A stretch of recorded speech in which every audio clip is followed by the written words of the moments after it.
Okay, guys, so we've got something a little bit different today.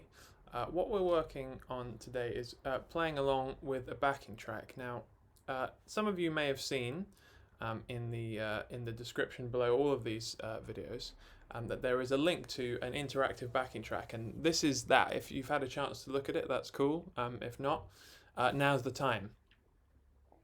So, what the reason I've included this for you is because it's useful to have something that is going to play the music correctly for you, so that you can practice along with it. So, for example, if I press play, oops, let's try that again. Let's start again.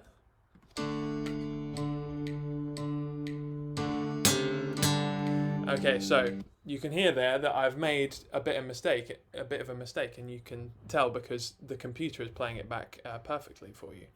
So that's one reason why it's useful to have a backing track like this. And then the other reason is if you want to be able to practice just a specific section. For example, if you wanted to practice, I don't know, for example, bar 7 onwards.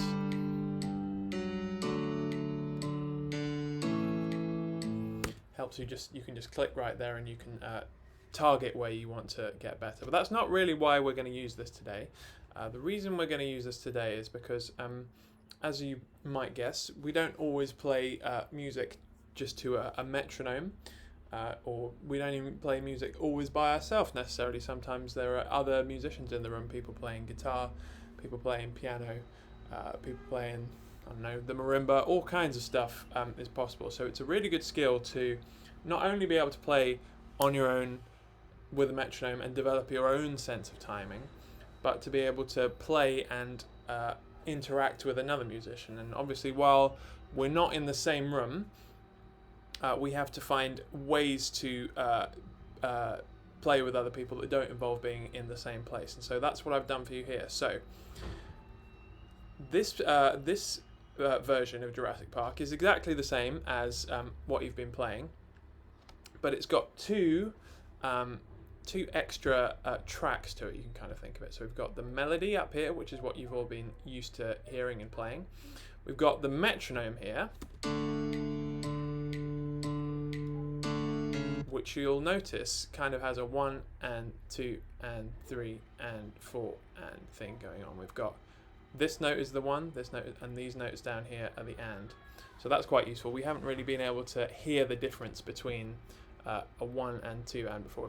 If we just listen to the metronome on its own, and 2 and 3 and 4, and you can hear how they're slightly different.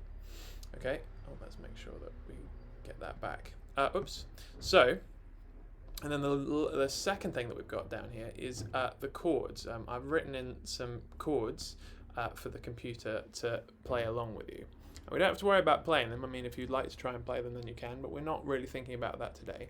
What we're going to do is we're going to use all of these things to practice along with. Now, there's something that we've got to do first on this website before we have a go at playing along.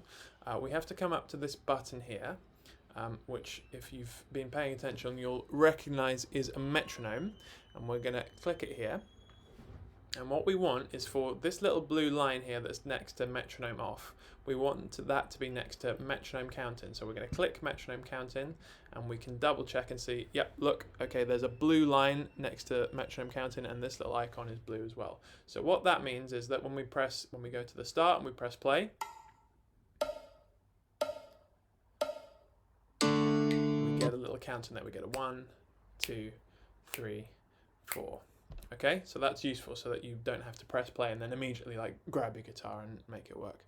Okay, so first thing we're going to do, we're just going to practice with all of this turned on. So we'll click at the beginning, press play, 2 and 3 and 4 and 2 and 3 and 4 and 1 and 2 and 3 and 4 and 1 and 2 and 3 and 4 and 1 and 2 and 3 and 4 and... There we go. Okay, so we've had a go at practicing that.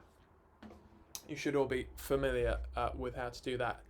What we're going to do next, I gave you a little sneak preview of it earlier, we're going to come up to this button here, which is next to the metronome. This button is the mixer button, and what it lets you do is control the volume of all of the different elements.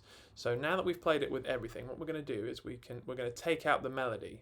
Okay, and there are two ways that we can do this. We can either press this mute button here, or we can take this handle and slide it all the way over to the left, so that now when we play,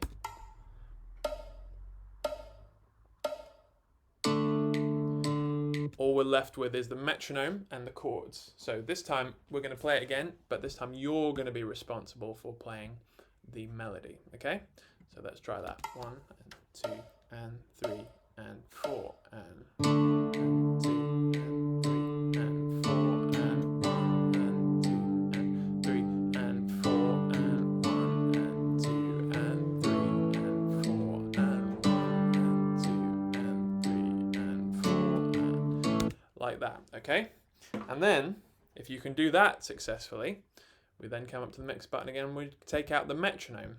So we're just going to practice playing just with the chords, almost as if you were playing with a real person. So here's what that sounds like. 1 and 2 and 3 and 4 and 2 and 3 and 4 and 1 and 2 and 3 and 4 and 1 and 2 and 3 and 4 and 1 and 2 and 3 and 4 and like that. Okay. Which is obviously the trickiest one because you've got the least to work with. If you're finding that challenging, what I want you to recognize is that there is a note in this chords section, there is a note on every beat of the bar. So if we play it again, I'm just going to turn this off so that we can get right into it. So 1 and 2, 3, and 4, and 1 and 2 and 3 and 4 and 1 and 2 and 3 and 4 and so there's always a note happening on the 1, the 2, the 3 or the 4. So it's still kind of like a metronome, but it's just a bit more like practicing with another person.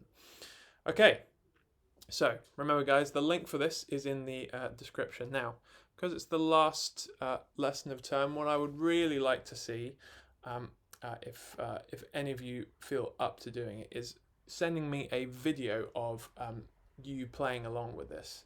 Whatever you prefer. If you need to have everything enabled, that's fine, but if you can do it only with chords, that's even better.